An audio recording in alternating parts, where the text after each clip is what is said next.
What's going on, everybody? Peter Dewey with FanSided here, and I'm joined by a three-time NBA champion, Golden State Warriors forward, Kevon Looney. Kevon, thank you for joining me. How are you doing today, man? Doing good. Thanks for having me. Of course. Really excited to get to talk to you today. You guys are in the thick of a playoff race right now, and we can start there. Sitting in the 10 seed right now, but battling for, a play-in spot, a position you guys were in 2021 too. Is there anything from that experience that you guys can kind of take into this season down the stretch of these last couple of weeks and then into the playoffs? Uh, yeah, a little bit. We know how uh tough being a play-in is. So our goal is to get out of the play-in and try to get to as high a seed possible because one game can change everything. And we know it's pretty tough. So you want to get out of that position, try to get as high as possible. But the experience of playing that one game elimination type style, I think we learned from it. I think the coaches learned from it, and I know I learned from that experience. So it's something that we can have in our back pocket that we have some experience playing that type of style. But we know it's not going to be easy. Every game down the stretch is going to matter. So we can't have any layups, no slip ups. We got to make sure we stay locked in and try to keep winning every game. You've played in a game seven before, most recently in the playoffs last year. Would you consider a game seven in a playoff series very similar to the play-in situation? Definitely, the same sort of vibe. We lost to Memphis that year. That was winner go home. We had to play for our playoffs live. We ended up losing that game, and we had just lost to the Lakers in almost a buzzer beater. That was a heartbreaker. So it's just like a game seven. When your season's on the line, it's winner go home. It's the same type of feeling. The stakes are raised. The crowd's going to be more into it. Everybody's more into it. So it's definitely going to be a lot at stake in playing games. For sure. Come on, you've played on some amazing teams, obviously the championship teams with the Warriors. You really have adjusted your game to fit perfectly with your team. And I think that's really impressive, especially you were a first round pick out of UCLA, and then you kind of came into a team that was already a title contender. What was that adjustment like, and how did you kind of mold your game to fit the team? It was definitely a huge adjustment. Coming in to the NBA, I didn't know what to expect, especially coming off an injury. I didn't know how I was going to recover from it. And then being on a team that's already won it, and they had kind of got a system that we all know in the world to know that it works. So trying to figure out how to make my game match the team to try to help us win. I was never a huge screen setter, or I never played in a lot of motion style offenses, and so that was all pretty brand new to me. I had to kind of learn on the fly, and I was able to adapt. I feel like I'm one of the best screen setters in the league, and I feel like I'm one of the best rebounders in the league, and I had to learn how to do that at this level, and I feel like I adapted pretty well. Sometimes things change, and we done had different players, different groups to come in, so my role might be less, might be more, but I always feel like I always adapted to help our team win, and I feel like I take a lot of pride in that to be able to figure it out. I feel like I take a lot of pride in being a high IQ guy, and I think that shows on the court when I'm able to adapt and change.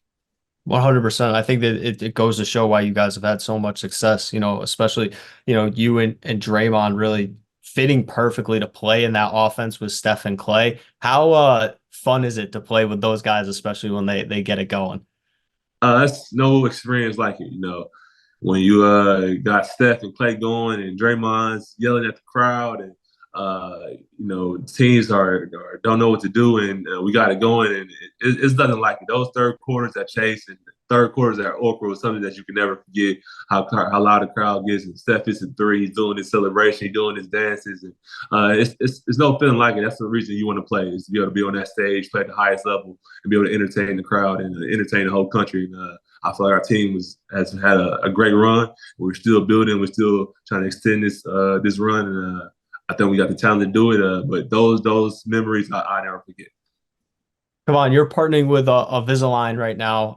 Can you tell me a little bit about that campaign and what it's meant to you?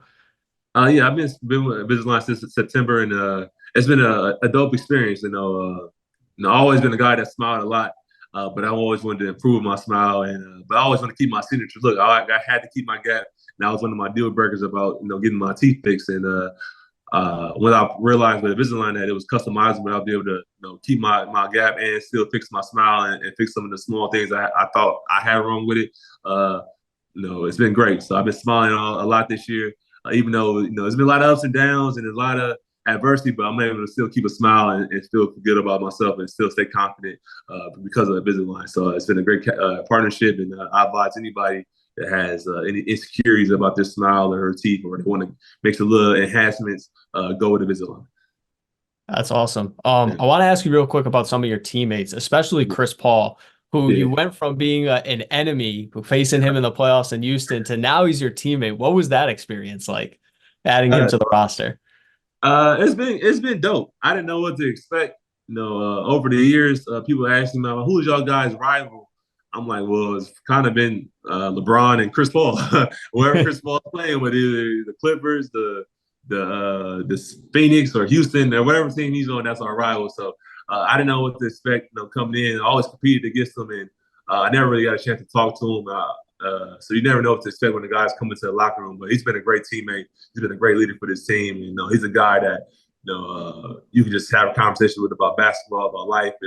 He's a great guy, and he's somebody that he used to always be one of my favorite teammates because I learned so much from him. So it's been dope, but it definitely was weird the first couple of weeks when I seen the trade. I'm like, really? He's coming on our team? I never even thought in a million years it would happen, but I'm glad it did. Definitely a strange moment, kind of get to mesh with a rival. I also want to talk about Jonathan Kuminga, who's been a breakout star for you guys this year. What has changed about his game? What have you seen from him that's really allowed him to make this leap? Uh, I wouldn't say a lot changed about his game. We all seen the potential. We all knew what he could do.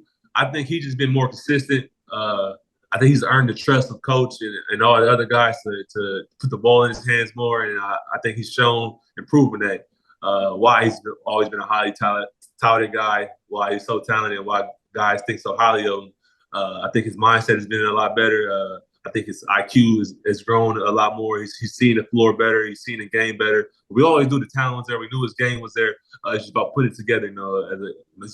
I think he's just still 21 at a young age. It's tough to do that. It's tough to learn, come to this league, and play championship style basketball. And I think he's on a losing team. He already been known as one of those guys that can score a lot of points, but it's different when you got to try to play at a championship level and play with other stars and try to fit your game into a championship winning team. And I think he's been showing that he can be a winner on a winning team, a big player on a winning team. That's not always easy to do. And I can't wait to see his next step. But he's been growing each and every month, each and every week. He's getting better and adding new stuff and doing things like, man, I know he can do that. So he's been showing all his whole arsenal, and I'm happy to see it.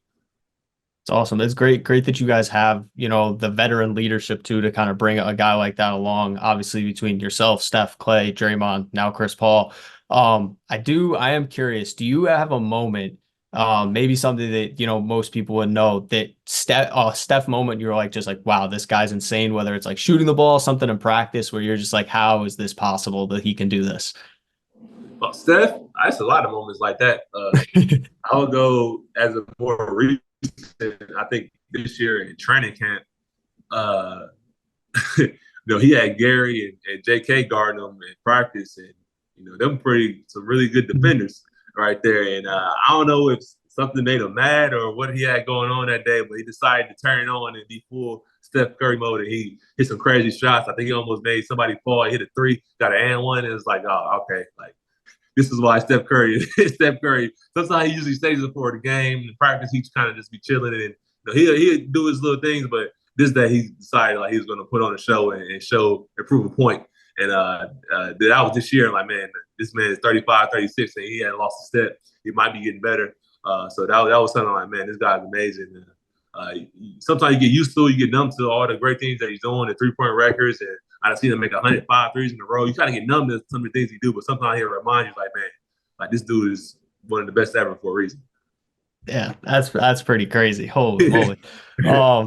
The other thing I'm curious about for you, especially with Klay transitioning to the bench recently and kind of having a bench unit that features at times you, Chris Paul, and Klay Thompson all on the floor. How important is that for you guys to have such veteran leadership off the bench and kind of meshing the young guys like Pajemski and Kuminga on the roster, but then also having those vets constantly on the floor? I think it's been a huge improvement for our team. We got a great mix of young and veterans, and you need that youth. You need them fresh legs to be able to get to some of these regular season games. And I think it's been showing how much that the VP, JK, Moses had flashes. Trace has been great.